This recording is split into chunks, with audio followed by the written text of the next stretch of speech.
Hello everyone, कैसे हो सब लोग। स्वागत है आप सभी का India largest learning platform Unacademy के ऊपर। दोस्तों जल्दी से कनेक्ट कीजिएगा, एक बार ऑडियो का कंफर्म कीजिएगा। डिस्कस करेंगे आज हम अपने टॉपिक फिजिकल स्पेक्ट्रोस्कोपी में रोटेशनल स्पेक्ट्रोस्कोपी को। अपनी कोशिश रहेगी इस लेक्चर में ख़त्म करने की। जल्दी से एक बार सभी कनेक्ट करेंगे फटाफट से। हाँ जी, कंफर्म कीजिएगा एक बार ऑडियो का, बिल्कुल सही चल रहा है एकदम। तो आज का जो अपना लेक्चर रहेगा इसमें हम बात करेंगे फिजिकल केमिस्ट्री में रोटेशनल स्पेक्ट्रोस्कोपी के बारे में। डिटेल चर्चा है उसको खत्म करने का। देखिए, रिजिड रोटर के बारे में लगभग चीजें हमने पढ़ ली थी, एनर्जी ऑर्डर्स के बारे में, डिजेनेरेसी के बारे में, सब चीजें हमने डिटेल में डिस्कस कर ली थी। अब हम बात करेंगे, देखिए रिजिड रोटर के बाद अपने पास देखिए सब कुछ भी परफेक्ट नहीं होता। मतलब हमको क्या पढ़ना पड़ेगा, नॉन रिजिड रोटर भी पढ़ना पड़ेगा। नॉन रिजिड रोटर वहां से भी क्वेश्चन आ जाता है, कैसा क्वेश्चन आएगा उनके बारे में। और इसके अलावा दोस्तों आपके लिए दो क्लासें रहेगी कल। जितने फिजिकल केमिस्ट्री के क्वेश्चंस, इसके फिजिकल स्पेक्ट्रोस्कोपी के रोटेशनल की अगर बात करें तो सारे के सारे क्वेश्चंस हम कहां डिस्कस करेंगे, स्पेशल क्लास के ऊपर है, डिस्कस करेंगे कल 4 बजे।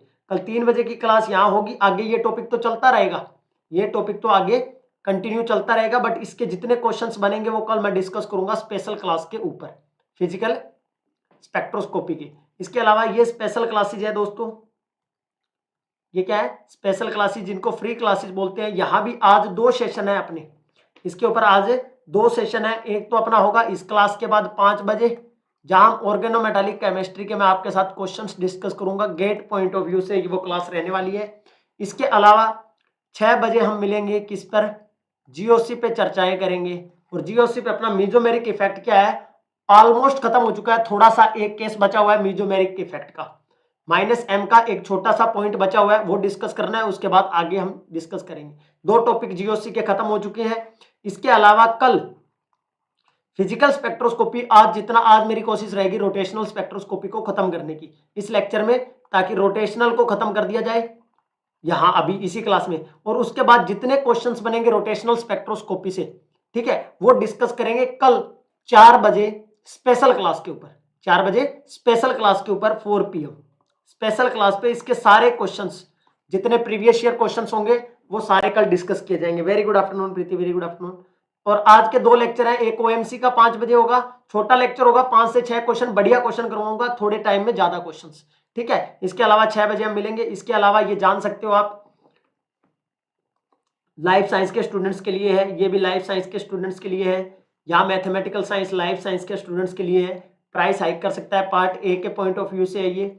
और ये अपना कोड है दोस्तों, ये छोटी छोटी चीजें हैं। और यहाँ देखिए, ये प्लस और आइकॉनिक 2 टाइप का आपको पता है सब्सक्रिप्शन है दोस्तों अनअकैडमी प्लेटफॉर्म पे। Live classes, quiz, unlimited access, structured course, ये आपको क्या मिलते हैं, प्लस के ऊपर फीचर्स मिलते हैं। आसमान अजीम, जी सर, जी ठीक है जी, बहुत बढ़िया। पर्सनल गाइडेंस, स्टडी प्लानर, ये आपको मिलते हैं आइकॉनिक के ऊपर, ठीक है दोस्तों। इसके अलावा ये फीचर्स हैं, डिस्कस कर चुके हैं। ऐप आपके मोबाइल में होना चाहिए, ताकि आप स्पेशल क्लासेस जो कि फ्री क्लासेस है उनको तो सभी लोग एंजॉय कर सकें। और स्पेशल क्लासेस में मैं फायदा तुमको बता दे रहा हूं। अभी जितना थ्योरी तुमको पढ़ा दिया, दोबारा सुन लो, जितना थ्योरी तुमको आज आज मेरी कोशिश रहेगी रोटेशनल को एकदम खत्म कर दिया जाए। Rigid rotor, non rigid rotor हमने कर लिया, नॉन रिजिड के बारे में कैसा कैसा क्वेश्चन आता है, क्या तुमको याद रखना है। और इस थ्योरी के बाद जितना रोटेशनल का क्वेश्चन बनेगा, रोटेशनल स्पेक्ट्रोस्कोपी का, कल आपको 4 बजे, कल 4 PM का क्लास मैंने लगा दिया है, डिस्क्रिप्शन में लिंक है, आप जाके देख सकते हो, प्लेलिस्ट खोलकर राजेश कुमार के नाम से, वहां आपको 4 बजे की क्लास मिलेगी फिजिकल स्पेक्ट्रोस्कोपी क्वेश्चंस के नाम से। और आपको 6 बजे मिलेगी कार्बिन के क्वेश्चंस के नाम के, कार्बिन क्वेश्चंस के नाम से। कल 2 क्लासेज होगी आपकी, 4 और 6 बजे। एक में कार्बिन के क्वेश्चन डिस्कस करेंगे, और एक में physical spectroscopy, specially rotational spectroscopy जितना डिस्कस कर दिया उसके क्वेश्चन मैं डिस्कस करने वाला हूं, चाहे वो प्रीवियस ईयर हो, चाहे वो प्रैक्टिस क्वेश्चन हो, जितने क्वेश्चन होंगे एक घंटे की क्लास के अंदर, ठीक है। इसके अलावा ये आपके लिए क्या है, लाइट को क्या दिक्कत है, सुबह भी बंद हो रही थी। इसके अलावा ये कोड है, आप यहाँ 10% डिस्काउंट पा सकते हो दोस्तों, 3 month, 6 month, 12 month, 24 month, iconic और प्लस दोनों के ऊपर BCAM10 कोड यूज कर BCAM10 कोड अगर आप यूज करते हो तो आपको 10% क्या मिल जाएगा, डिस्काउंट मिल जाएगा दोस्तों। इसके अलावा बग्स बनती रिगार्डिंग इनएप्रोप्रिएट कंटेंट है, आप क्या कर सकते हो, आपको लगता है कि यहाँ मामला गड़बड़ है तो आप उसको क्या कर सकते हो, चैलेंज भी कर सकते हो दोस्तों। चलिए बोलिएगा जी, यहाँ तक किसी को कोई कुछ पूछना हो, कोई और कोई भी किसी प्रकार की समस्या। चलिए अभी मैं ले चलता हूँ अपने को आज के सेशन की तरफ, ज़्यादा टाइम ना लेते हुए।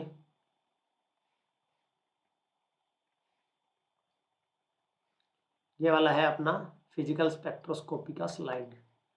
और थोड़ा सा इसको मैं आगे ले चलता हूँ जहाँ तक हमने डिस्कस कर लिया था उसके बाद।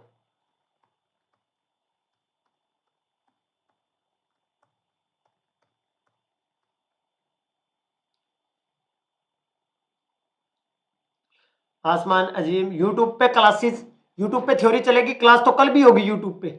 यूट्यूब पे कल भी होगा क्लास, तो कल भी होगा क्लास, तो यूट्यूब पे कल भी होगा, ऐसा नहीं है कल नहीं होगा। क्वेश्चंस करवाऊंगा जितना होगा, क्वेश्चंस की बात है। वहां पोल का ऑप्शन आता है ना सर? नो डाउट सर, एकदम याद हो गया। ठीक है जी, ये आ गया यहां तक, ये सब हो चुका है। सिमेट्रिक रोटर वगैरह बहुत है, एकदम थोड़ा सा टॉपिक बचा हुआ है सिर्फ नॉन रिजिड वाला। आसमान इस पे वीडियो तो इस पे आएगा, अभी फिजिकल स्पेक्ट्रोस्कोपी खत्म नहीं हुआ है, वाइब्रेशनल, प्योर रोटेशनल सभी बचा हुआ है। ये अभी तक तो ये इतना करवाया है तुमको। अरे बहुत पीछे चले गए क्या स्लाइड, कितना और बच गया। चलिए अभी आज का स्टार्ट कीजिए। देखिए अभी तक हमने जो पढ़ा था ना, रिजिड रोटर के बारे में पढ़ा था। क्या पढ़ा था? रिजिड रोटर के बारे में। इससे पहले थोड़ा सा आइसोटोपिक इफेक्ट करवा दिया था क्या मैंने कल? नहीं करवाया तो जान लो आइसोटोपिक इफेक्ट क्या होता है। कोई बताएगा आइसोटोपिक इफेक्ट करवाया था कि नहीं करवाया था? आइसोटोपिक इफेक्ट कि आइसोटोप चेंज करने से, isotopic effect, isotopic effect. Isotopic effect में क्या होता है? देखो तुम्हें पता है कि आइसोटोप क्या होता है? मास नंबर डिफरेंट हो, जैसे तुम हाइड्रोजन का बोल देते हो 1H और 2 बोलते हो तो ड्यूटीरियम बोल देते हो, या 2 लिखते हो तो इसको डी भी लिख देते हो ड्यूटीरियम, ठीक है, टी लिख देते हो ट्रीटियम के लिए, ठीक है। इसी तरह क्लोरीन के 35, क्लोरीन का 37, ब्रोमीन का 89, ये वाले याद है सबको, 79, 81 ये वाले, ठीक है। ये क्या है? आइसोटोप्स है। अगर आपको फिजिकल स्पेक्ट्रो पढ़नी है तो मतलब हमको स्पेक्ट्रम देखना है, तो किसी अगर एटम को चेंज कर देंगे तो क्या चेंज आएगा? किसी एटम को चेंज कर देंगे। भाई हमने क्या स्टार्टिंग में मान के चले थे? हम तो यही मान के चले थे कि मेरे पास सर एक और ये दो मॉलिक्यूल थे और इनके बीच की डिस्टेंस मैंने फिक्स कर दी थी, और मैंने क्या बोला था? रिजिड मॉलिक्यूल बोल के मैंने क्वेश्चंस को सोल्व किए थे। और आपके पास फॉर्मूला आया था I is equal to mu are square. Mu क्या था? रिड्यूस्ड मास था। और तुम्हारे पास एक फॉर्मूला आया था एनर्जी का, B is equal to j into J plus 1, यहां तक याद हो तो। और इसमें B क्या था? आपको पता है कि एच स्क्वायर था, H square by 8 pi square I C, 8 pi H square by 8 pi square I, ठीक है। अब मुझको एक बात बताइएगा, अगर मैं किसी एटम में, लेट्स सपोज मेरे पास H और Cl है, और दूसरे और H और Cl में मैं यहां 35 ले रहा हूं, यहां 37 ले रहा हूं, ठीक है भाई, दोनों मैंने क्या लिए? जी सर, पहले का ही क्या कमेंट किया? जी सर। तो देखो भाई सिंपल सी बात है, अगर मैं किसी एटम के अंदर, भाई मैंने ये दो एटम लिए थे ए और बी, ठीक है। एक एटम में मैंने एक आइसोटोप लिया 35, दूसरे में मैंने आइसोटोप लिया 37। तो एक बात याद रखना, आइसोटोपिक इफेक्ट में जो डिस्टेंस होगी दो एटम्स के बीच में, जो रिजिड में मान के चल रहा हूं, वो डिस्टेंस जो है वो बहुत कम चेंज होगा। डिस्टेंस देखिए, न्यूक्लियस से डिस्टेंस इलेक्ट्रॉन वाला बढ़ेगा नहीं ज्यादा, ठीक है। 2 इलेक्ट्रॉन के बढ़ने से, जैसे यहाँ 35 से 37 हुआ है, तो डिस्टेंस में ज्यादा मेजरेबल चेंज नहीं आएगा, मतलब माइन्यूट सा चेंज होगा, मतलब बहुत बड़ा चेंज नहीं होगा कि इतना बड़ा चेंज आ गया है, उसको हम उसको नेग्लेक्ट कर सकते हैं। तो डिस्टेंस का चेंज हमको क्या करना है? नेग्लेक्ट करके चलना है। किसके अंदर? आइसोटोपिक इफेक्ट के अंदर। अगर मैं इस पे क्वेश्चन करवाऊंगा कल आइसोटोपिक इफेक्ट पर, जैसे आइसोटोपिक इफेक्ट पे क्वेश्चन कैसे आएगा? आपको बोला जाएगा HCl है, और HCl में यहाँ 35 है, यहाँ 37 है, या HDCl के जैसे कोई क्वेश्चन होगा, मैं यहाँ लिख देता हूँ एक बार, मेरे सामने होगा कोई, जैसे ये वाला, जैसे यहाँ क्वेश्चन लिखा हुआ है, आपके पास लिखा हुआ है HCl जिसमें दिया हुआ है यहाँ 35 दिया हुआ है, दूसरे पास आपको DCl5 जिसमें यहाँ हाइड्रोजन दिया हुआ है, एक आपको HCl यहाँ 37 दिया हुआ है। ऐसा आपसे कोई भी क्वेश्चन बना सकता है। देखिए अलग अलग मॉलिक्यूल है तो HCl ही, सब इनके आइसोटोप चेंज किए। एक बार आपको यहाँ हाइड्रोजन का 1 रखा है, फर्स्ट आइसोटोप, प्रोटॉन रखा है मतलब, ठीक है। उसके बाद यहाँ क्लोरीन का 35 वाला आइसोटोप रखा है, दूसरी बार यहाँ इसका चेंज किया, इसका सेम रखा है, यहाँ हाइड्रोजन का सेम रखा है, यहाँ क्लोरीन का चेंज किया है। तब आपसे पूछेगा कि इसका स्पेक्ट्रम में क्या डिफरेंस आएगा, मतलब बी वैल्यू पे क्या डिफरेंस आएगा, म्यू पे क्या चेंज आएगा। तो ये चीजें आपको करनी है। इसके लिए मैं फॉर्मूला बता देता हूं आपको क्या करना है, कैसे करना है। देखिए सिंपल, अगर आप फॉर्मूले को देखोगे, ये फॉर्मूला, ये बी का फॉर्मूला है भाई। ये कांस्टेंट किसको माना था? हमने यही तो माना था कि एच स्क्वायर भी कांस्टेंट है सर, 8 पाई स्क्वायर और आई, यही तो क्या था अपने पास, बी का वैल्यू था। और इसके अंदर ये तो कांस्टेंट टर्म है सारा। अब देखो आई क्या था? म्यू आर स्क्वायर था। आई क्या था? Mu are square. और म्यू क्या होता है? मास। तो जब आइसोटोपिक इफेक्ट कब लगेगा, मतलब मास तो चेंज होगा ना भाई। तुम 35 वाला आइसोटोप ले रहे हो तो मास अलग है, 37 वाला ले रहे हो तो मास अलग है। तो मैं ये बोल सकता हूं बी जो है वो इनवर्सली प्रोपोर्शनल टू आई है, बी जो है वो इनवर्सली प्रोपोर्शनल टू आई है फॉर्मूले के अकॉर्डिंग। तो तुम ये बोल सकते हो बी जो इनवर्सली प्रोपोर्शनल टू क्या हो जाएगा, म्यू हो जाएगा, रिड्यूस्ड मास की, किसके इक्वल हो जाएगा। अब मेरे पास ऐसा बोल दिया कि साहब एक HCl 35 वाला है, एक HCl 37 वाला है, इसके लिए बी है और इसके लिए बी डैश होगा कुछ ना कुछ, इसका कुछ मास होगा, वो क्या होगा, इसको मैं बोल देता हूं म्यू, इसके मास को क्या बोल देता हूं म्यू, और इसके मास को क्या बोल देता हूं म्यू डैश। अब दो में से तुमको, तुम्हारे पास देखिए दो कॉम्प्लेक्स है, इनके मास तो निकाल ही लोगे रिड्यूस्ड मास वाले फॉर्मूले से। तुम्हारे पास क्या बोलेगा, बी से बी डैश करेगा। अब बी का इनवर्सली प्रोपोर्शनल है तो नीचे म्यू आएगा, ऊपर क्या आएगा, म्यू डैश आएगा। आ रही बात समझे। ये आपके पास फॉर्मूला रहेगा इनवर्स रिलेशन वाला, जब आपको मास और रिड्यूस मास के बीच में क्वेश्चंस करवाएगा वो। आ रही है बात समझ में, जितना बताया वो समझ में आया सभी मुन्ना लोग को।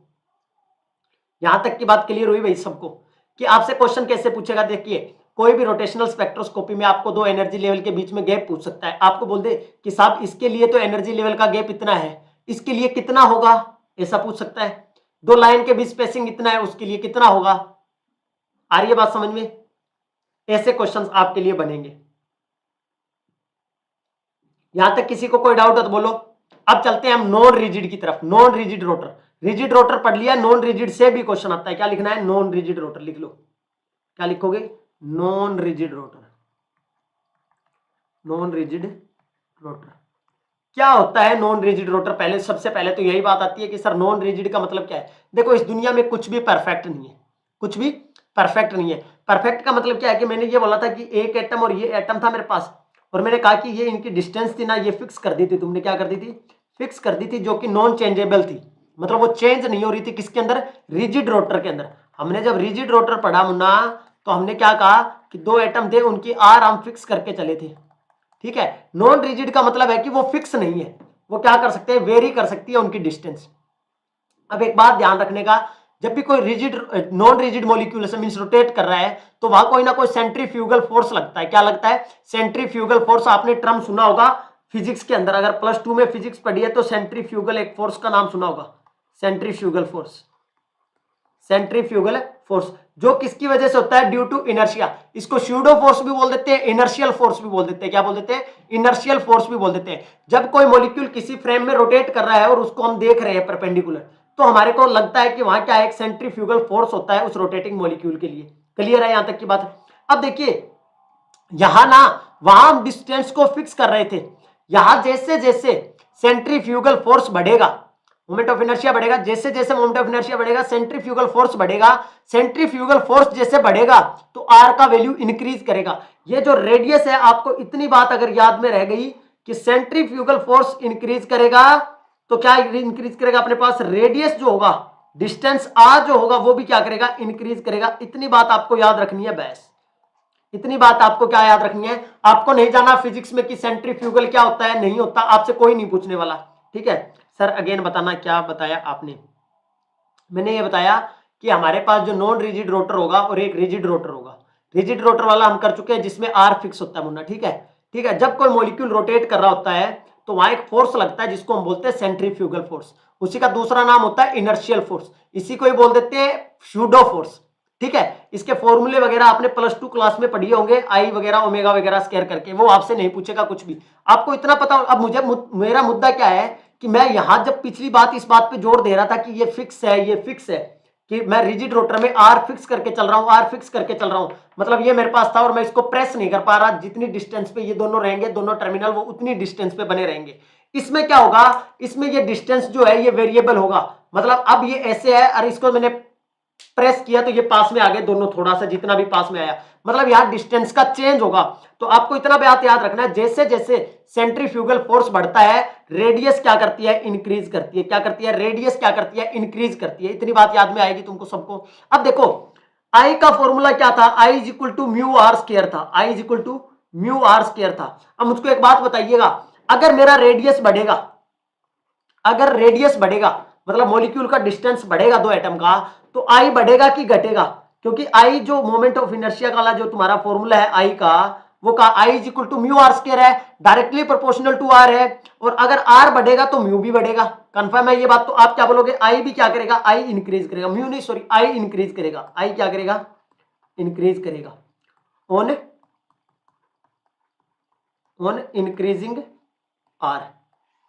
आर के इंक्रीज करने पर, आर के इंक्रीज करने पे आई इंक्रीज करेगा। इतनी बात से कौन कौन एग्री करता है, इतनी बात से कौन कौन एग्री करता है, कौन कौन से मुन्ना एग्री करता है? सबको समझ में आया ये वाली बात? अब देखो इस पे क्वेश्चंस कैसे आएंगे, क्या क्या तुमसे पूछा जा सकता है। अब देखो यार, हमारे पास एक फॉर्मूला था, अभी थोड़ी देर पहले तक हमारे पास एक फॉर्मूला था बी वाला। तुम्हारे पास एनर्जी का एक फॉर्मूला था, E is equal to j into J plus one into B, और बी क्या था, h square by 8 pi square I, 8 pi square I. अब मुझको एक बात बताइएगा, अगर ये आई बढ़ेगा, अगर ये आई इंक्रीज किया मुन्ना, ये वाला आई अगर इंक्रीज किया, तो हमारे पास बी का वैल्यू क्या होगा, बी का वैल्यू क्या होगा?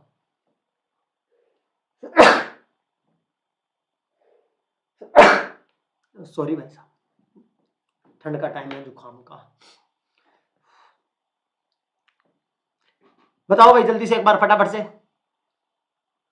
इंक्रीज करेगा, देखो आई इंक्रीज करेगा तो बी और आई का इनवर्स रिलेशन है, अगर आई बढ़ा तो बी घटेगा, आई बढ़ेगा तो बी डिक्रीज करेगा। तो क्या लिखोगे, on I increase on increasing r. तो मैं ये बोल सकता हूं आर इंक्रीज करेगा तो बी डिक्रीज करेगा, बी क्या करेगा, डिक्रीज करेगा, तो बी क्या करेगा, डिक्रीज करेगा। ये बात कितने लोगों को समझ में आई कि बी डिक्रीज करेगा, बी क्या करेगा, डिक्रीज करेगा? बोलो यहां तक की बात समझ में आई कि नहीं आई?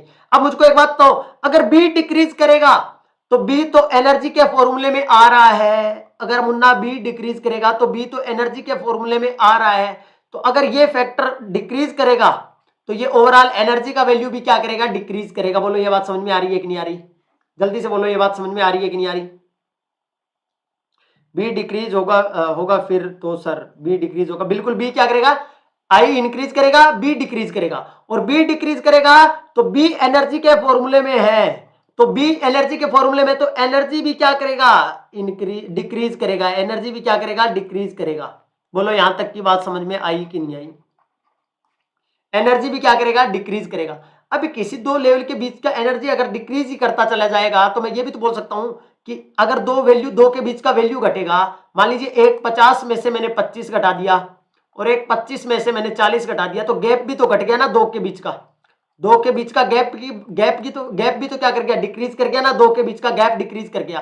तो मैं ये लिख सकता हूं फाइनल रिजल्ट में कि आई जो था, I is equal to mu are square होता है।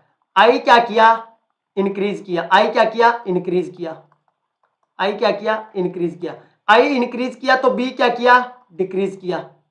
ऐसे लिख लेना, ये इसके बारे में चल रहा बात, बस यही स्लाइड देख लेना, इससे बन जाएगा तुम्हारे बात। आई इंक्रीज किया तो बी क्या किया, डिक्रीज किया, बी क्या किया, डिक्रीज किया, और जब बी डिक्रीज किया तो एनर्जी भी क्या किया, डिक्रीज किया, क्या किया, एनर्जी भी क्या किया, एनर्जी भी क्या किया मुन्ना, डिक्रीज किया। यहां तक की बात समझ में आ रही है? क्योंकि एनर्जी का फॉर्मूला होता है E is equal to j into J plus one B. यहां तक की बात सबको समझ में आनी चाहिए, यहां तक की बात सबको समझ में आनी चाहिए। और अगर एनर्जी डिक्रीज करेगा तो दो लेवल के बीच का एनर्जी गैप भी तो क्या करेगा, डिक्रीज करेगा कि नहीं करेगा? बोलो यार जल्दी से, क्योंकि उसके फॉर्मूले में दो एनर्जी के गैप का फॉर्मूला तो पता होगा सबको, कल करवाया था, 2bj+1 वाला, 2bj+1 वाला, एनर्जी आल्सो डिक्रीज। और एनर्जी डिक्रीज करेगा तो एनर्जी गैप भी डिक्रीज करेगा दो लेवल के बीच का। बोलो यहां तक की बात कितने लोगों को समझ में आई? यहां तक की बात जल्दी बोलिए मुन्ना लोग। भाई इसको तुमने देखा था, डेल्टा ई का फॉर्मूला देखा था ना तुमने, 2bj+1, और जब बी घटेगा तो डेल्टा ई भी तो घटेगा। तो मैंने क्या बोला, एनर्जी घटेगा, डेल्टा बी घटेगा, डेल्टा ए भी घटेगा। तो बोलो यार इसका मतलब मैं क्या बोल सकता हूं कि जब मैं नॉन रिजिड रोटर की बात कर रहा था, या मैं अब रिजिड रोटर की या नॉन रिजिड, अब मैं किसकी बात कर रहा हूं, नॉन रिजिड रोटर के बारे में, नॉन रिजिड रोटर के बारे में, नॉन रिजिड के बारे में। तो जो लाइन होगी, स्पेस होगा लेवल्स के बीच का, स्पेस, लेवल्स के बीच का space, space between two levels, दो लेवल्स के बीच का स्पेस, लेवल के बीच का स्पेस डिक्रीज करेगा कि इंक्रीज करेगा, बताइएगा? लेवल के बीच का स्पेस डिक्रीज करेगा या इंक्रीज करेगा मुन्ना? लेवल के बीच का स्पेस डिक्रीज करेगा या इंक्रीज करेगा? जल्दी से बोल दो फटाफट से, बोलो। इंक्रीज करेगा, also energy also decrease energy. देखो अगर देखो अगर ये गैप क्या, यही तो दो एनर्जी लेवल के बीच का गैप हुआ करता था। अगर ये एनर्जी है E1, ये है एनर्जी E2, ये है एनर्जी E3, अगर ये डेल्टा E है, इनके बीच का गैप क्या है? डेल्टा E है। और जैसे जैसे ये डेल्टा E घटेगा तो जो एनर्जी लेवल के बीच का स्पेस है वो भी क्या करेगा? डिक्रीज करेगा ना। मतलब लेवल्स क्या आते चले जाएंगे? पास आते चले जाएंगे। किसके केस में? आप बोलोगे नॉन रिजिड के केस में एनर्जी लेवल्स जो होगा, spacing between two energy levels of non rigid rotor, of non rigid, decrease क्या कर जाएगा? डिक्रीज कर जाएगा। ये बात सबको समझ में आनी चाहिए, जल्दी से बोलो। अच्छा, सिलेक्शन रूल पे और उनमें कोई चेंज आएगा? सिलेक्शन रूल और उनमें कोई चेंज आएगा? जल्दी बोलिएगा। बोलोगे जी नहीं, बिल्कुल नहीं आएगा। सिलेक्शन रूल के अंदर कोई चेंज नहीं आएगा। क्या बोलोगे? क्या बोलोगे? चाहे रिजिड रोटर हो अपने पास, चाहे अपने पास रिजिड रोटर हो, चाहे अपने पास नॉन रिजिड रोटर हो,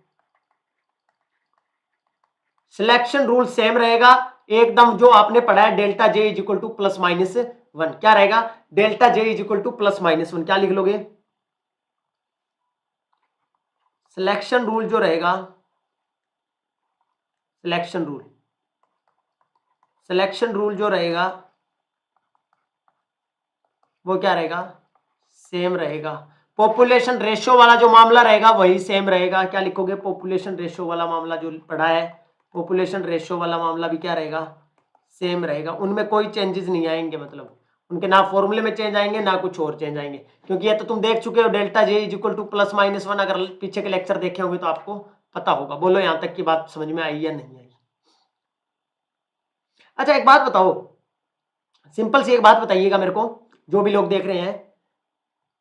नॉन रिजिड के केस में अगर मेरे पास एनर्जी लेवल था ये वाला, रिजिड के केस में बी इंटू जे प्लस वन, जे प्लस वन इंटू बी, ये मेरे पास था एनर्जी किसके लिए? नॉन रिजिड वाले के केस में। और रिजिड वाले केस में क्या होगा? रिजिड वाले केस में एनर्जी क्या होगा? अगर आपको बोला जाए कि रिजिड वाले केस में एनर्जी क्या होगा, क्या बोलोगे? देखो सिंपल सी बात है कि एक तो हमारे को एक बात तो पता है सर, अगर ये एनर्जी ई थी तो उसकी एनर्जी हमने बात की थी डिक्रीज करेगी। उसकी एनर्जी लेवल की एनर्जी क्या करेगी? डिक्रीज करेगी। ये तो आपको कंफर्म था, ये तो बात आप मानते हो, क्योंकि नॉन रिजिड के केस में, नॉन रिजिड के केस में एनर्जी, ये सब नॉन रिजिड के बात के लिए बात चल रही है, नॉन रिजिड वाले के केस में। तो अगर मेरे पास रिजिड वाले केस में एनर्जी का फॉर्मूला ये था, ये वाला फॉर्मूला मेरे पास नॉन रिजिड वाले का था, सॉरी रिजिड वाले का, रिजिड वाले का था, ये रिजिड वाले का। अगर ये रिजिड वाले का था तो नॉन रिजिड वाले में एनर्जी कम करेगा, और एनर्जी कम करेगा तो मुझे पता है कि इसमें से मुझे कुछ ना कुछ टर्म माइनस करना पड़ेगा, कुछ ना कुछ टर्म मुझे क्या करना पड़ेगा? माइनस करना पड़ेगा। फॉर्मूला याद रख लेने का मुन्ना, ये वाला क्या फॉर्मूला? देखो एनर्जी, और किसके लिए है? नॉन रिजिड के लिए है। तो पहले वाला तो फॉर्मूला सेम ही बना दो, यही वाला जे इंटू जे प्लस वन बी, माइनस कुछ कर रहे हैं, उस माइनस वाली टर्म को याद रखना है, माइनस वाली टर्म को याद रखना है, डी जे स्क्वायर इंटू जे प्लस वन का square, D J square into जे प्लस वन का स्क्वायर। और ये जो डी है ये क्या है? ये क्या है? Centrifugal constant, distortion constant. क्या बोलोगे? सेंट्रीफ्यूगल भाई सेंट्रीफ्यूगल फोर्स की वजह से तो डिस्टोर्ट हो रही थी ना, जो उनके बीच की डिस्टेंस थी वो फिक्स नहीं थी, वो सेंट्रीफ्यूगल है, डिस्टोर्शन कांस्टेंट। और ये भी किस में होगा? सेंटीमीटर इनवर्स में। यहां तक की बात सबको समझ में आई या नहीं आई? बोलो यार जल्दी से। और ये बी भी किस में हुआ करता था? अपना सेंटीमीटर इनवर्स के अंदर। बोलो जल्दी से, यहां तक की बात समझ में आई या नहीं आई? फटाफट से। यहां तक की बात रिजिड का है सर, रिजिड, हाँ रिजिड लिख दिया, रिजिड का लिख दिया, रिजिड लिख दिया। ये रिजिड का था जो कि स्टार्टिंग में पढ़ा था। आज पढ़ रहे हैं किसके लिए? नॉन रिजिड के लिए। किसके लिए? सिलेक्शन रूल दोनों के लिए सेम रहेगा। एनर्जी मैंने कल आज एक ही बात की है कि नॉन रिजिड वाले के केस में क्या होगा? नॉन रिजिड वाले के केस में एनर्जी डिक्रीज करेगा।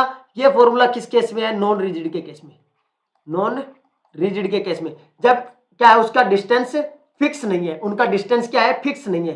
क्लियर है? यहां तक बात क्लियर हुई? अब देखो, जैसे तुमको बी का वैल्यू याद किया था ना तुमने, H square by 8 pi square I. ऐसे डी का भी कुछ वैल्यू रहेगा, डी का भी कुछ वैल्यू रहेगा, वो वैल्यू का फॉर्मूला रख लो याद। एक तो तुमको याद ही रखना है डी का वैल्यू क्या है 4b upon mu square, 4b upon mu bar square. और b क्या है, b का क्यूब करना है, b ये वाला b है, b तो d के फॉर्मूले में b आएगा, ये बात ध्यान रखना है 4b क्यूब म्यू स्क्वायर। और म्यू क्या होता है तुमने बहुत अच्छे से पढ़ा होगा, म्यू रोटेशनल जो फ्रीक्वेंसी पढ़ते हो ना तुम 1/2 पाई k अपॉन म्यू। बोलो यार ये बात तो सब पढ़ते ही हो, बोलो रे जल्दी से फटाफट से। यहां तक की बात सबको समझ में आ रही है कि नहीं आ रही, जल्दी से बोलो यहां तक का बात कितने लोगों को क्लियर हुई ये वाली बात। अब इस पे क्वेश्चन कैसा बनेगा, आपको डायरेक्ट एनर्जी लेवल निकालना सिखाऊंगा डायरेक्ट, कि आपको देखो ये वाला तुमको याद हो गया है ना एकदम से, इसका एनर्जी लेवल तुम एकदम से आंख मीच के तुमको रात को उठा के बोला जाए ना कि रोटेशनल एनर्जी लेवल्स की एनर्जी बता दो, आप कहोगे जे को 0 पुट किया 0 आ गया, जे को 1 पुट किया 2b आ गया, जे को 3 पुट किया 6b आ गया। ऐसा ही करते हो ना तुम, जे को 3 पुट किया तो 6 भी नहीं आएगा 12 भी आएगा, और जे को 4 पुट किया तो 20 भी आएगा। अरे बस मतलब ये एनर्जी तो तुम निकाल पा रहे हो, मुझे ये निकालना है इतना बड़ा एनर्जी, इतना बड़ा एनर्जी हमको निकालना है। तो कैसे निकालेंगे सर थोड़ा सा बताओ, ऐसे तो बात नहीं बनेगी, ऐसे तो बात नहीं बनेगी। चलो जी, एक को दोनों को एक तरफ बना लो, दोनों को क्या कर लो एक तरफ बना लो, इधर मैं एक को बना लेता हूं, इधर एक को बना लेता हूं, और दोनों के फॉर्मूले से हम एनर्जी निकाल के देख लेते हैं, और फिर आपको एक रिलेशन बता देता हूं, उसी को याद रख लेना, उसी से आपके क्वेश्चन बन जाएंगे जी। बोलो यार, ये अपना मामला है रिजिड का, किसका है रिजिड का, और ये किसका मामला है नॉन रिजिड का, रिजिड एंड नॉन रिजिड का मामला है ये अपना। देखो भाई फॉर्मूला तुम्हारे पास है, सबके सामने फॉर्मूला मैंने अभी लिखा था, मैंने पहला लेवल लिया जहां जे इज इक्वल टू मैंने क्या बोला 0 है, जे इज इक्वल टू क्या बोल दिया 0 है, जे इज इक्वल टू 1 है, जे इज इक्वल टू 2 है, और जे इज इक्वल टू 3 है। यहां तक सबको समझ में आना चाहिए। फॉर्मूला आपके पास था बी जे इंटू जे प्लस 1, जे इंटू जे प्लस 1, ये वाला जे की वैल्यू 0 पुट की तो 0 आ गया, जे की वैल्यू 1 पुट की तो 2b आ गया, जे की वैल्यू 3 पुट की तो कितना आएगा 3 पुट करेंगे तो जे की वैल्यू 2 पुट करेंगे तो 2 पुट करेंगे तो 6 भी आएगा, और जब 3 पुट करेंगे तो ये अपने पास आ जाएगा 3 इंटू 4 12 भी, यहाँ 3 आ जाएगा और यहाँ 4 हो जाएगा 3 इंटू 12, और जब 4 पुट करोगे तो 20 भी हो जाएगा। यहाँ तक किसी को कोई डाउट नहीं होना चाहिए। आ रही है बात समझ में, आ रही है नहीं है समझ में आ रही है, जल्दी से बोल दो सबको ये समझ में आया कि नहीं आया। यहाँ तक का फॉर्मूला तुम्हारे पास यहाँ लिख देता हूँ, बी इंटू जे प्लस 1, और इसके लिए फॉर्मूला क्या है एनर्जी का फॉर्मूला यहाँ लिख लो, ये तो सेम ही है बी इंटू जे प्लस 1, और माइनस में क्या है डी वाला टर्म तुमको कांस्टेंट करना था, डी जे स्क्वायर इंटू जे प्लस 1 का स्क्वायर, जे स्क्वायर इंटू जे प्लस 1 का square, D J square into जे प्लस 1 का स्क्वायर, यही तुमको माइनस करना है। अब कर करके निकाल दोगे माइनस फटाफट से, जल्दी बोलो यार फटाफट से। वही जे का वैल्यू 0 1 2 3 के कर दो, 1 2 3 और 4। जल्दी से बताओ भाई पहले के लिए क्या आएगा, जब जे का लिए वैल्यू 0 है 1 है, यहाँ लिख देता हूँ जे का वैल्यू 0, जे का वैल्यू 1, जे का वैल्यू 2 और जे का वैल्यू 3।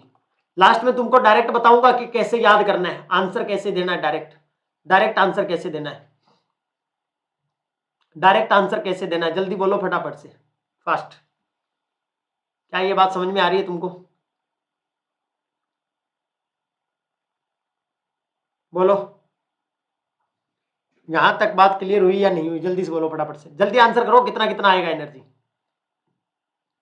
देखो जे का वैल्यू 0 पुट करेंगे तो यहां 0 है और यहां भी 0 है, तो ये तो 0 ही हो जाएगा सर, अरे बात समझे। और जब यहां तुम क्या पुट करोगे 1 पुट करोगे तो ये तो सेम आएगा अपने पास, ये वाला तो फैक्टर तो सेम ही आएगा ना, 2b आएगा ना, बोलो यार 2b आएगा कि नहीं आएगा। और जब जे की वैल्यू 1 पुट की तो यहाँ 1 और यहाँ 1 का स्क्वायर, यहाँ कितना आएगा अपने पास 2 और 2 का स्क्वायर हो जाएगा तो ये 4 हो जाएगा, 1 प्लस 1 क्या हो जाएगा 2 हो जाएगा, और 2 का स्क्वायर करूंगा तो 4 हो जाएगा, तो यहाँ मेरे पास क्या आ जाएगा 4d आ जाएगा। ये बात समझ में आ रही है नहीं आ रही है मुझको नहीं पता। जे का वैल्यू 2 पुट कर लो, जे का वैल्यू 2 पुट करोगे तो ये वाला तो वैल्यू सेम आएगा, जे का वैल्यू 2 पुट करूंगा तो 6 भी इधर आएगा, क्योंकि ये वाला जो कॉमन फैक्टर है ये वाला दोनों फॉर्मूले के अंदर है बी जे इंटू जे प्लस 1। और जैसे ही जे का वैल्यू यहाँ 2 पुट करोगे तो डी इंटू जे का स्क्वायर करोगे 4 इंटू 2 प्लस 1 करोगे 3 का स्क्वायर, और ये कितना आ जाएगा 9 इंटू 4 कितना आ जाएगा 36 आ जाएगा, 36d। बोलो भाई यहाँ तक कितना क्लियर हुआ कि सबको नहीं हुआ, जल्दी से बोलो। और जब 3 पुट करोगे तो तुम्हारे पास क्या आएगा मुन्ना 3 पुट करोगे तो ये 12 भी तो सेम रहेगा, और माइनस में 12 का इंटू में 3 किया तो d इंटू 3 का स्क्वायर 9 और प्लस में 4 का स्क्वायर कितना आ जाएगा 144, क्योंकि 9 इंटू 16 आ जाएगा, 9 इंटू 16 144। यहां तक की बात क्लियर है? यहां तक की बात क्लियर है या नहीं है? जल्दी से बोलो 144। बोलो भाई यहां तक की बात समझ में आई या नहीं आई? नॉन रिजिड और रिजिड के लिए, रिजिड और नॉन रिजिड के लिए निकालना आया कि नहीं आया सबको? जल्दी से बोलो फटाफट से। रिजिड एंड नॉन रिजिड के लिए क्या ये चीजें समझ में आ रही है सबको, सभी मुन्ना लोग के लिए? हाँ जी बोलिएगा। अब याद कैसे रखें सर? इतना बड़ा बड़ा कैलकुलेशन कैसे याद करेंगे? एक बड़ी मुश्किल से किया था, दूसरा कैसे याद करेंगे? देखो एक बात याद रखना, कैसे करना है। रिजिड वाला तुम निकाल लेते हो बड़े आसानी से, रिजिड वाला तुम बड़े आसानी से निकाल देते हो।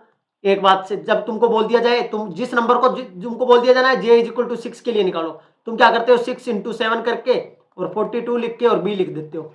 यही तो करते हो, यही तो लिखते हो, यही तो लिखते हो। इन्हीं का क्या करना है, ये 0 का 0, 2b का 2b, 6b का 6b और 12b का 12b, उसमें से उसका स्क्वायर माइनस कर देना बस। अगर यहाँ 2b आ रहा है तो 2 का स्क्वायर क्या हो जाएगा 4, 2 का स्क्वायर क्या हो जाएगा 4, आप 4 कर देना।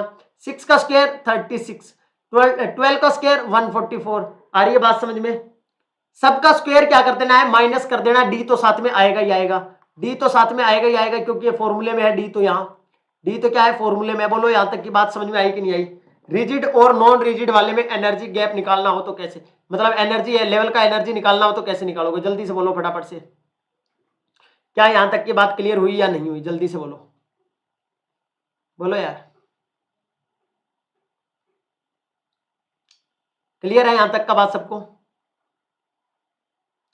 एकदम क्रिस्टल क्लियर है, चाहे कुछ भी दे। ये तो बड़ा आसान है, तुमको बोल दिया ई इज इक्वल टू 10 के लिए निकालो भाई, तुम यहाँ 10 लिखते हो इंटू 11 कर देते हो, बस वही क्या हो जाता है आंसर। और जितना आएगा उसको स्क्वायर करके माइनस डी कर देना, वो किसका हो जाएगा नॉन रिजिड के लिए हो जाएगा।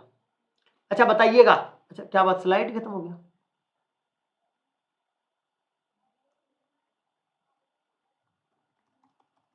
एक मिनट रुको मुन्ना, स्लाइड ऐड कर लेता हूँ 2-3। एक मिनट रुको, एक मिनट रुको, एक मिनट रुको, एक मिनट रुक जाओ मुन्ना, रुक जाओ मुन्ना। इसको करो डुप्लीकेट, यहाँ इसको करो एंड, तब इसका करो डुप्लीकेट। 2-3 स्लाइड में काम चल जाएगा बस अपना, 2 से 3 स्लाइड में अपना काम बन जाएगा। चलो भाई यहां तक की बात समझ में आई कि नहीं आई? बोलो नॉन रिजिड रिजिड वाला मामला सबको क्लियर हो गया कि नहीं हो गया? अब मुझे बताओ किन्हीं भी दो रिजिड नॉन रिजिड के बीच में, जैसे तुम एनर्जी गैप वहां निकाल रहे थे, जैसे एनर्जी गैप तुम वहां निकाल रहे थे रिजिड वाले के केस में, दो एनर्जी लेवल के गैप तुमने निकाला था 2bj+1, 2bj+1 वाले फॉर्मूले से निकाला था। यहां कैसे निकालोगे, क्या फॉर्मूला आएगा बताइएगा? मैंने कहा ये मेरे पास है नॉन रिजिड के लिए, और नॉन रिजिड के लिए मेरे को दो एनर्जी लेवल के बीच का गैप निकालना है, j इंटू j+1। क्योंकि तुमको एक बात तो कंफर्म हुआ है कि जो ट्रांजिशन होगा वो किस किस के बीच में होगा मुन्ना? जो ट्रांजिशन होगा वो आप बोलोगे सर दो लेवल के बीच में होना चाहिए, दो लेवल के बीच में, जहां j का वैल्यू +-1 होना चाहिए, जहां j का वैल्यू +-1 होना चाहिए। ये तो बात कंफर्म है सर, j का वैल्यू +-1, तो मैंने वही ये लिया j +-1। इसको मैं क्या बोल रहा हूँ डेल्टा ई बोल रहा हूं, क्योंकि मैं उन्हीं दो लेवल के बीच में निकालूंगा एनर्जी गैप जिनके बीच में क्या रहा हो ट्रांजिशन पॉसिबल रहा हो। तो इसके लिए कैसे निकालोगे, क्या आएगा फॉर्मूला? जल्दी से बताओ फटाफट से, जल्दी से बताओ फटाफट से।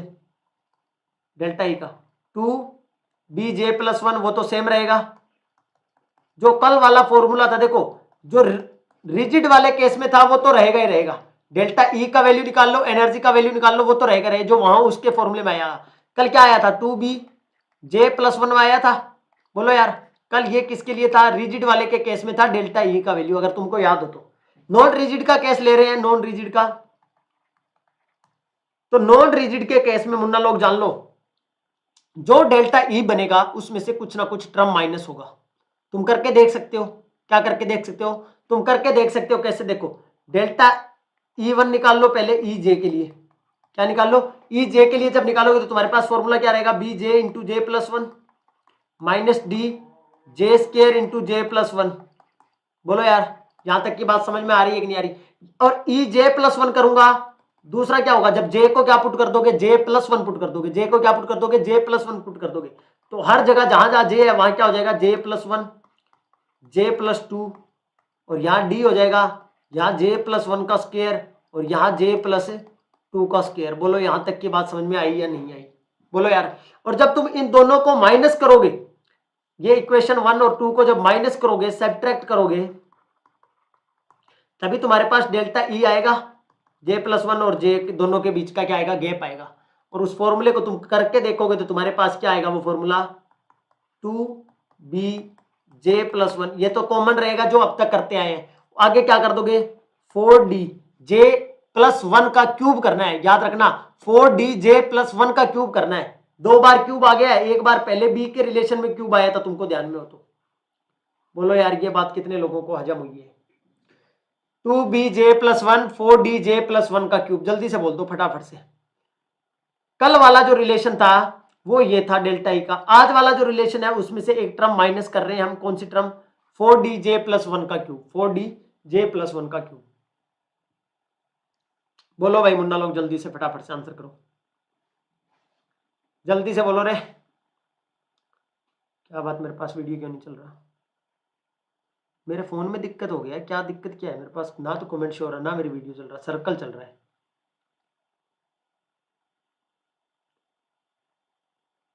बोलो, इसको करके देख लेना, यही आएगा, या करके देखने की जरूरत नहीं है, याद कर लेना 4d जे प्लस वन का क्यूब। बोलो भाई, ये एनर्जी का फॉर्मूला है, ये दो गैप के फॉर्मूला है भाई, जल्दी से बोलो फटाफट से। यहां तक बात क्लियर हुई या नहीं हुई? एक बात और ध्यान रखना, जे का वैल्यू जैसे जैसे हायर वैल्यू होगा ना, तब हम डी को कंसीडर करते हैं, लोअर वैल्यू पे जे को डी को नेग्लेक्ट भी कर दिया जाता है। कई बार क्या होता है, जब लोअर वैल्यू पे कई बार पूछता है तो डी को कंसीडर भी नहीं करवाता, ठीक है। हायर वैल्यू पे ये वाली टर्म क्या होगी, डोमिनेटिंग होगी, डी वाली। बोलो यहां तक की बात समझ में आई या नहीं? कितने लोगों को समझ में आ गया रिजिड और नॉन रिजिड वाला मामला? बोलो यार, रिजिड और नॉन रिजिड वाला मामला कितने लोगों को समझ में आ गया?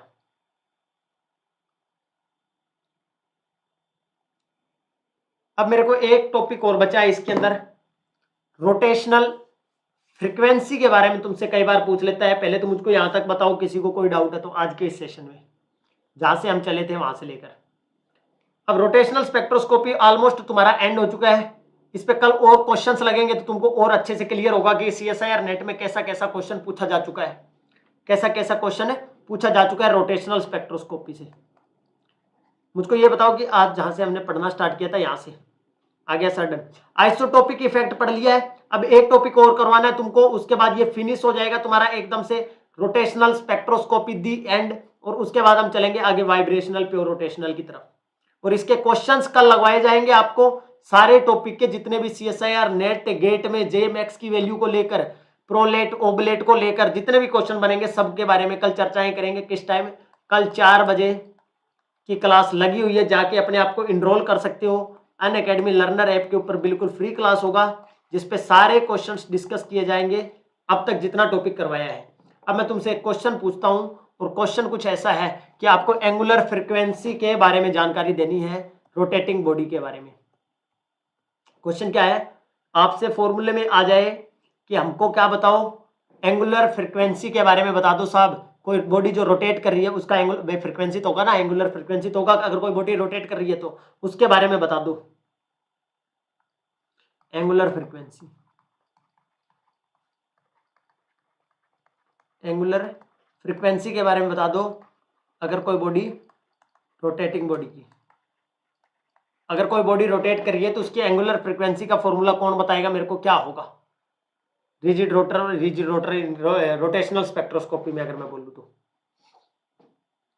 बोलो यार जल्दी से, क्या कहना चाहोगे? कुछ बोलना चाहोगे? कुछ कहना चाहोगे? कैसे करेंगे सर इसको? देखो मुन्ना सुनो मेरी बात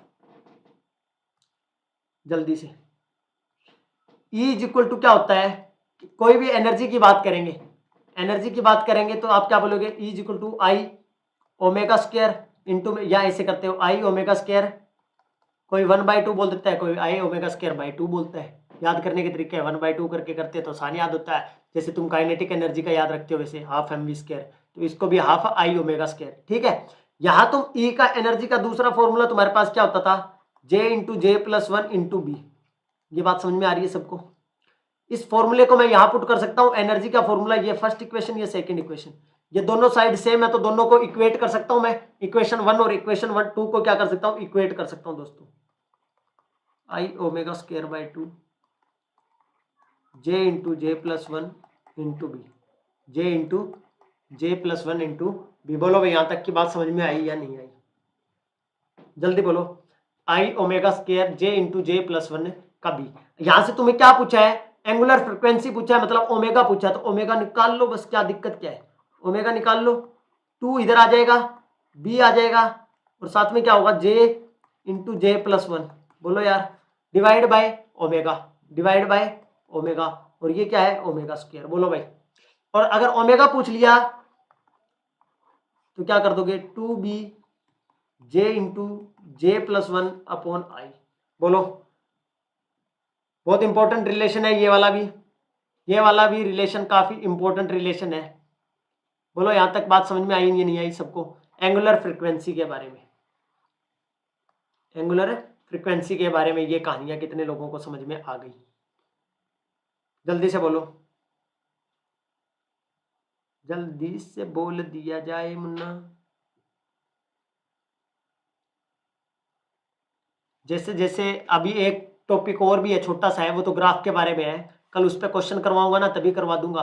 कि जो कल हमने जे मैक्स देखा था ना, ऐसे ऐसे जे मैक्स, जे मैक्स, जे मैक्स, ये जो ओरिजिन है वो जे मैक्स की तरफ शिफ्ट करने लग जाता है। मतलब ये अपना जो ओरिजिन है ना, ओरिजिन, वो यहाँ ओरिजिन यहाँ बनने लग जाता है जहाँ जे मैक्स होता है। ये कल एक क्वेश्चन कराऊंगा, वहां करवा दूंगा जे मैक्स वाला टॉपिक, कि जे मैक्स वाला क्या बनेगा। बोलो यहाँ तक किस टॉपिक में किसी को कोई डाउट है तो रूट ही लग जाएगा सर, तो रूट लग जाएगा, बिल्कुल जी रूट लग जाएगा। अब देखो भाई, कल मैं करवाऊंगा ये टॉपिक कंप्लीट, उससे पहले जान लो अब तक की चीजें जो सारी 5 मिनट में रिवाइज कर देता हूँ, पूरा टॉपिक जितना अब तक पढ़ा दिया है पूरा। यहां से इंपॉर्टेंट वाली चीज से चलना स्टार्ट करूंगा, बस यहीं से, यहीं से।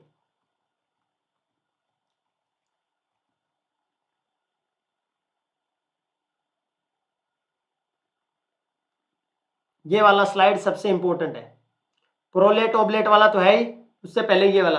सर रोटेशनल फिनिश हो गया, हाँ जी बिल्कुल रोटेशनल फिनिश है, रिजिड रोटर, रोटर वगैरह सब हो गया है। इसके अंदर सिंपल एक वो थोड़ा सा जे मैक्स वाला कंसेप्ट तुमको करवाना है, जे मैक्स वाला कंसेप्ट तुमको करवाना है। वैसे तो मैंने जे मैक्स का करवा दिया, बस उस पर एक क्वेश्चन करवाना है कि कैसे ओरिजिन जे मैक्स की तरफ शिफ्ट कर जाता है, ओरिजिन कैसे जे मैक्स की तरफ शिफ्ट कर जाता है। अब तुम इस पे जैसे क्वेश्चन देखोगे ना तो तुमको पता चलेगा, अब तक कोई क्वेश्चन ऐसा नहीं है जो जितना तुमको पढ़ाया है उससे बाहर आया होगा, जितना तुमको पढ़ाया है उससे क्वेश्चन बाहर आया हो। एक तो ये वाला देख लेना, इस पे क्वेश्चन आता है, इंपॉर्टेंट टॉपिक नोट कर देता हूं भाई, जो जो बाद में देख रहा हूं वो देख लेने का, ठीक है। यहां से एक तो ये वाला इंपॉर्टेंट है, यहां से पीछे वाला जितना पढ़ाया है ना उसमें यहां ये इंपॉर्टेंट है, दी मोस्ट इंपॉर्टेंट। यहां से ये वाली slide, sir today another class timing, another class timing.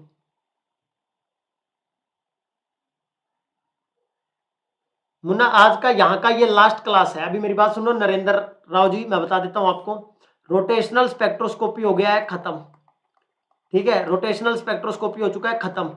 इसके जितने questions P Y Q previous year questions या प्रैक्टिस क्वेश्चंस, कल आपको 4 बजे, कल 4 बजे स्पेशल क्लास के ऊपर कराऊंगा, स्पेशल क्लास के ऊपर, जो कि क्या है, बिल्कुल फ्री क्लास है।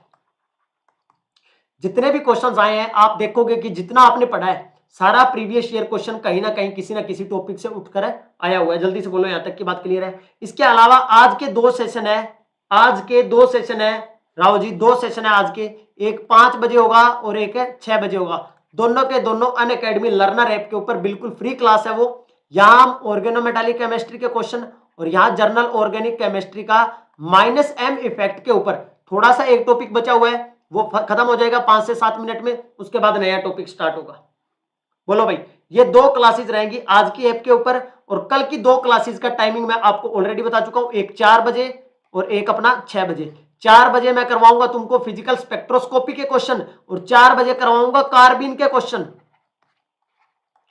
मतलब जो यूट्यूब पे दोनों चैप्टर दोनों सेशन चल रहे हैं, sir please bio inorganic and hetero के PYQ सेंड कर दो टेलीग्राम पर। आज करता हूँ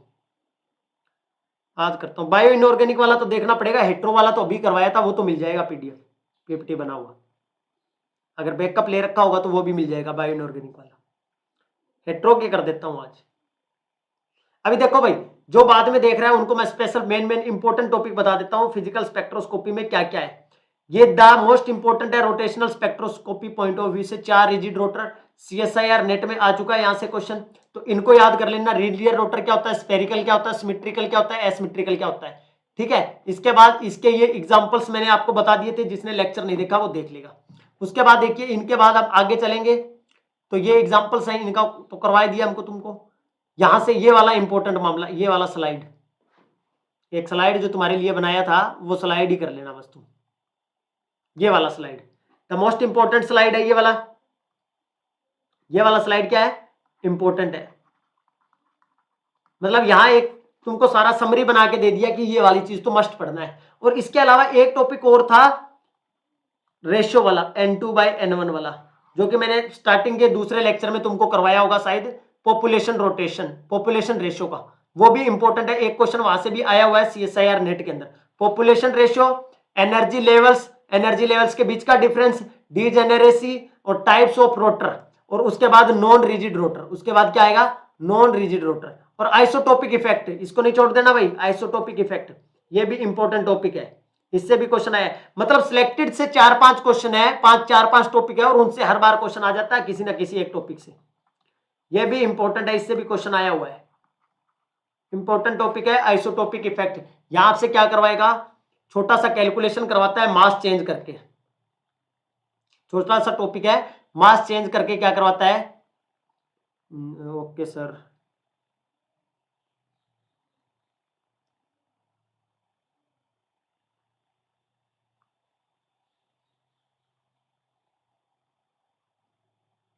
ठीक है जी।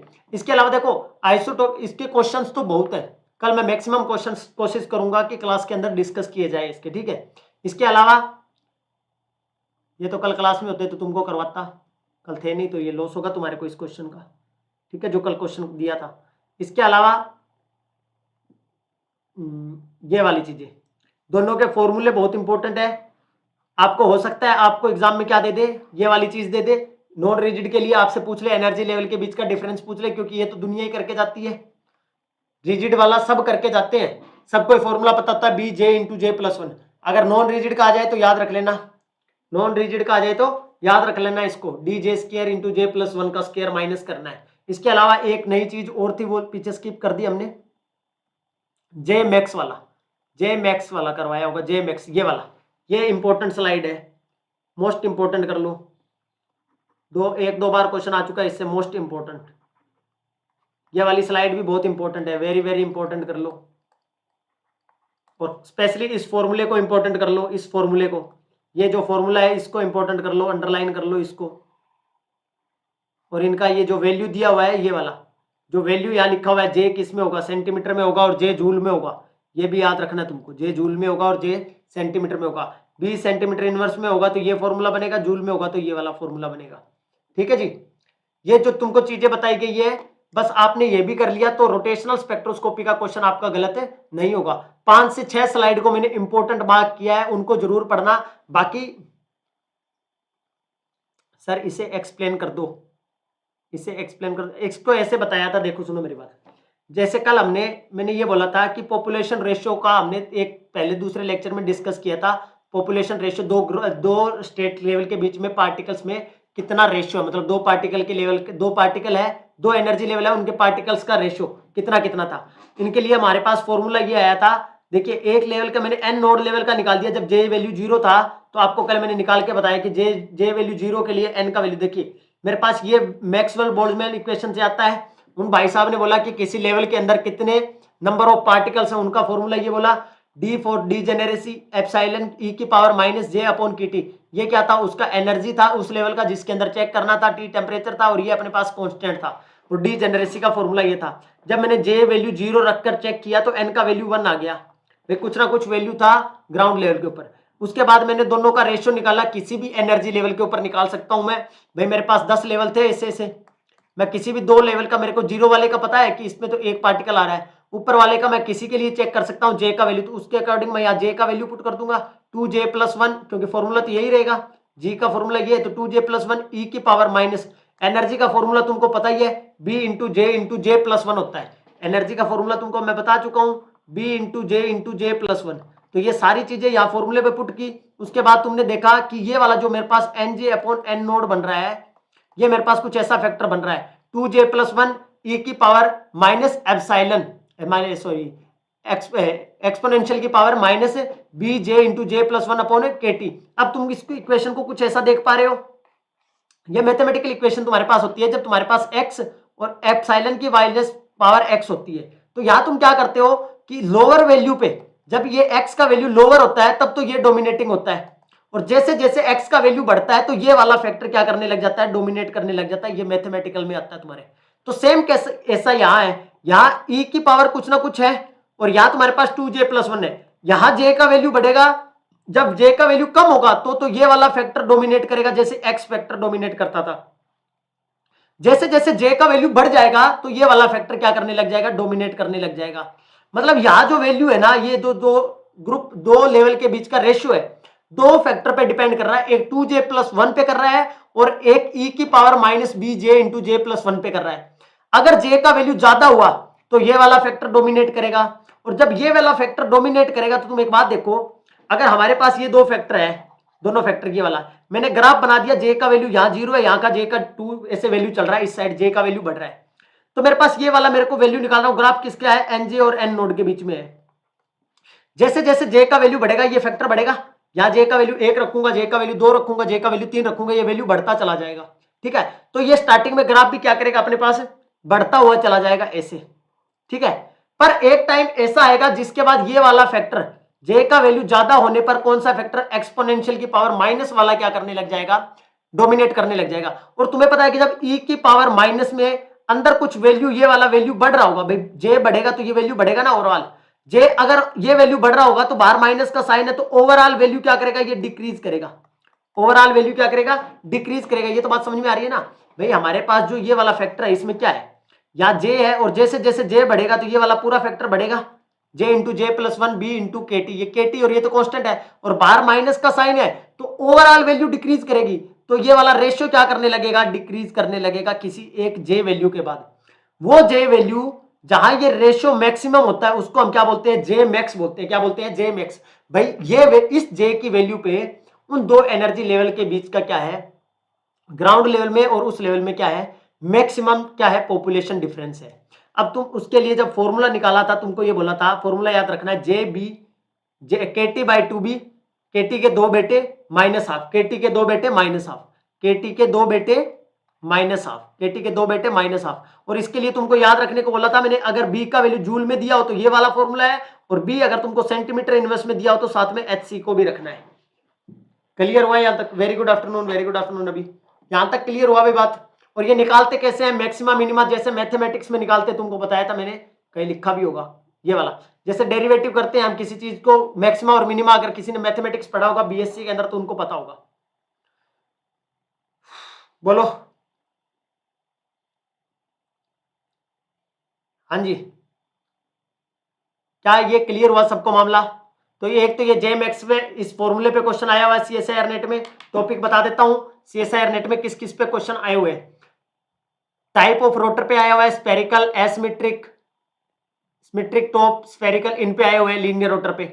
इसके अलावा जे मैक्स पे आया हुआ है, पॉपुलेशन रेशियो का क्वेश्चन आया हुआ है, जब आपसे टेम्परेचर और एनर्जी चेंज करके क्वेश्चन पूछता है। उसके बाद एनर्जी लेवल लाइन, इन पे बहुत बार क्वेश्चन बनता है, इस पे तो इस टॉपिक पे बहुत बार क्वेश्चन बनता है। एक आइसोटोपिक इफेक्ट पे क्वेश्चन बनता है कि आपको उसका आइसोटोप चेंज कर देगा, बोल देगा क्या इफेक्ट आएगा स्पेक्ट्रम पे, स्पेक्ट्रम पे क्या इफेक्ट आएगा। ये चीजें हैं भाई साहब, बोलो। इसके अलावा स्पेक्ट्रम के अलावा एनर्जी लेवल्स के बीच का गैप तो सेम नहीं होता, लेवल का गैप सेम नहीं होता, ये याद रख लेना। दो एनर्जी लेवल है, इनका गैप तो सेम नहीं होता, गैप सेम नहीं होता। एनर्जी लाइंस का गैप, जो लाइंस आएंगी उनका गैप क्या होता था, 2b होता था। ये बहुत बार यूज होता है क्वेश्चंस में, 2b वाला मामला बहुत बार यूज होता है क्वेश्चंस के अंदर। ये सारी चीजें करवा चुका हूं, अगर किसी ने लेक्चर्स देखे होंगे तो उनको पता होगा जी सबको। यहां तक कोई डाउट है तो बोलो किसी प्रकार का आज के इस सेशन में। और ये नई चीज रिजिड रोटर वाली है, अगर ये पेपर में आ जाए तो इसको याद रखने का तरीका बता दिया है। रिजिड वाले का तुमको पता ही है, नॉन रिजिड वाले में सिंपल क्या कर देना है, आपको सिंपल एनर्जी नॉन रिजिड वाले के लिए निकालना हो तो जो आ रहा है वही रखो और माइनस में कर दो उसका स्क्वायर और डी। 6 का आ रहा है तो 6b माइनस 36d, 12 आ रहा है तो 12d माइनस 144d। लाइंस का गैप सेम होता है, बिल्कुल लाइंस का गैप क्या होता है, सेम होता है 2b। लाइंस का गैप क्या होता है, सेम होता है, लेवल्स का नहीं होता, बस ये याद रख लेना। यहां से क्वेश्चन आता है बहुत बार। जल्दी बोलो भाई, लाइक कर दो जो लाइक करना भूल गया भाई। क्लियर है यहां तक की बातें सबको? अब मिलेंगे, देखो एक बात और सुन लो, जितनी चीजें ये करवाई है तुमको, जितनी चीजें तुमको करवा दी है, रोटेशनल स्पेक्ट्रोस्कोपी खत्म हो चुका है। कल इसके क्वेश्चंस करवाऊंगा 4 बजे स्पेशल क्लास के ऊपर, स्पेशल क्लास के ऊपर इसके क्वेश्चंस आपके साथ डिस्कस करूंगा मैं। क्वेश्चंस क्या करूंगा, डिस्कस करूंगा स्पेशल क्लास के ऊपर। एंगुलर फ्रीक्वेंसी वगैरह ये जितने टॉपिक्स बनेंगे, जितने गेट नेट जेम में जो भी जहां भी क्वेश्चन आया हुआ है उन सब के बारे में आपके साथ चर्चाएं होंगी।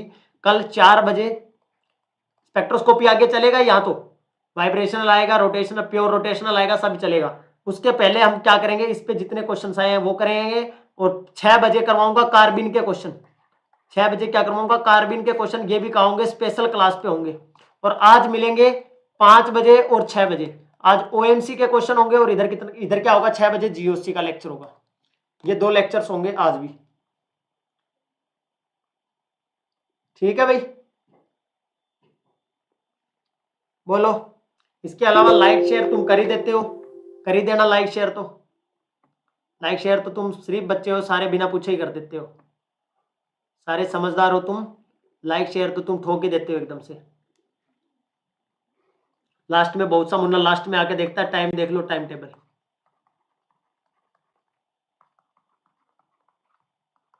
5 और 6 2 क्लासेस बची हुई है आज की। यहाँ ओएमसी के क्वेश्चन चलेंगे, यहाँ जीओसी चलेगा। और यहाँ अगर कल की बात करूं, कल का टाइम टेबल, कल आपको 4 बजे स्पेशल क्लास की बात है, ये स्पेशल क्लास जो कि बिल्कुल फ्री क्लास है, फ्री क्लास। इस पे 4 बजे चलेगा रोटेशनल स्पेक्ट्रोस्कोपी के PYQ और न्यू क्वेश्चंस। इनरोल कर सकते हो, नीचे राजेश कुमार के नाम से डिस्क्रिप्शन बॉक्स में लिंक मिल जाएगा आपको प्रोफाइल में जाकर। और 6 बजे करवाऊंगा कार्बिन के क्वेश्चन, कार्बिन के क्वेश्चंस। जितना थ्योरी पढ़ा दिया है ये कल के सेशन है 4 और 6 बजे वाले, और ये आज के सेशन है ओएमसी और स्पेशल क्लास के ऊपर है ये वाले। ये कहाँ है, स्पेशल क्लास के ऊपर है, ये कल होंगे। मिलेंगे स्पेशल क्लास में अभी 5 बजे और 6 बजे। धन्यवाद आप सभी का, और कल मिलेंगे 4। यूट्यूब वाले सेशन तो कल भी होंगे, बट ये आपके लिए जो जितना पढ़ा दिया है उसके क्वेश्चंस लगवाऊंगा आपको वहां, ठीक है भाई? धन्यवाद आप सभी के, थैंक यू सो मच।